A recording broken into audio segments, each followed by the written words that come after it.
అన్న నమస్తే అన్న.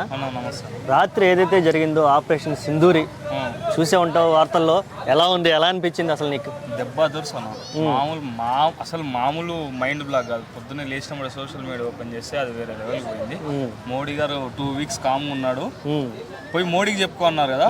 మోడీ ఎందుకు ఇప్పుడు చూపించింది పాకిస్తాన్కి, ఇది ఇంకా బిగినింగే.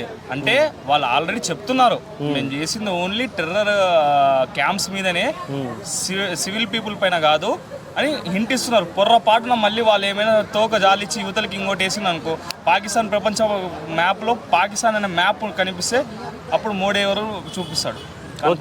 ఓకే, ఈ ఆపరేషన్కి సింధూర్ అని పెట్టడం కూడా ఎంత ప్రేమ ఉంటే పెడతారన్నా. ఎంత నిజం చెప్తున్నా, ఆయనకు దేశభక్తి ఎక్కువ అనడంలో, అంటే దేశ ప్రజల గురించి కూడా ఎంత ఆలోచిస్తాడు అనడంలో ఇది నెంబర్ 1 పాయింట్ అన్న. అందరినీ మొగలను చంపితే ఆ సింధూరం పోతుంది కాబట్టి సింధూర్ అని పెట్టడము అదొక ఎమోషన్ అన్న. ఆ ఎమోషన్ని కూడా ఒక ఆపరేషన్ లాగా చేసి ప్రతి ఒక్క ఇండియన్ గర్వపడేలా, ప్రతి ఒక్క ఇండియన్ రొమ్మలు ఇట్లా చీల్చుకొని రేపు పొద్దున ఏం జరగని చూసుకుందాం అనేలా ఈ ఆపరేషన్ని మోడీ నైట్కి చేసిండు అన్న. మాకందరికైతే హ్యాపీ అన్న. ఇది ఓకే, ఇద్దరు మహిళలు ఈ ఆపరేషన్కి హెడ్. అవును, ఇది ఎలా అనిపించింది అసలుకి అన్న? అదే చెప్తున్నాను కదన్న, అంటే మహిళలే ఒక మెట్టు ముందుకు వస్తున్నారు. అంటే ఇట్లాంటి దానిలకు ప్రాణాలు తెగించైనా సరే ఖచ్చితంగా ఈ అమ్మ అవుతుంది ఈసారి.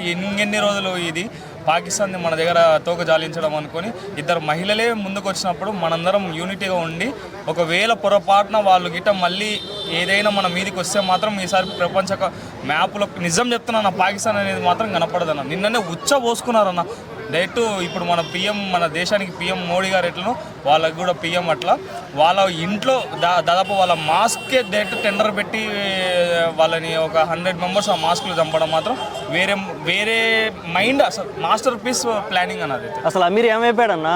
సయ్యద్ అమీర్ ఎవరు ఉన్నాడు? అమీర్ ఏమైపోయాడన్నా? అమీర్ ఏముండదు నా ఊరికి మాట్లాడడానికి. ఆ రోజు అందరం రెచ్చగొట్టాడు, అవి ఊరికే మాట్లాడడానికి అన్న, అంతకు మించి ఏముండదు. ఈ పొద్దు అమీర్ ఏడికి పోయినాడు, దాని తర్వాత ఇంకో TRF ఎవరో అది సైన్యం ఉన్నాడు, దానికి హెడ్ ఏమైనాడు, చీఫ్ ఏమైనాడు, జాగ్లర్ వైన్ అని కూడా ఒకడు సైనికాధికారి, ఆర్మీ చీఫ్. వాడు ఈ రోజు మళ్ళీ ఎందుకు ప్రెస్ మీట్ పెట్టుకొని మాట్లాడతలేడు? చాలా మంది చనిపోయాడు అతను అంటున్నారు. ఇంకొకళ్ళు ఏంటంటే దేశం విడిచి పారిపోయాడు అంటున్నారు. అన్న చనిపోయిందో లేదో తెలియదు అన్న. పొర్రపాటు నిజం చెప్తున్నా, ఆ మనిషి బతికినా సరే దేశం వదిలిపెట్టి పోవడమే ఆ మనిషి ప్రాణానికి అంతో ఎంతో కాపాడుకుంటాడు అన్న. దేశంలో మాత్రం ఉంటే మాత్రం కష్టం చీల్చి ఎండాడతారు అన్న. Okay, thank you.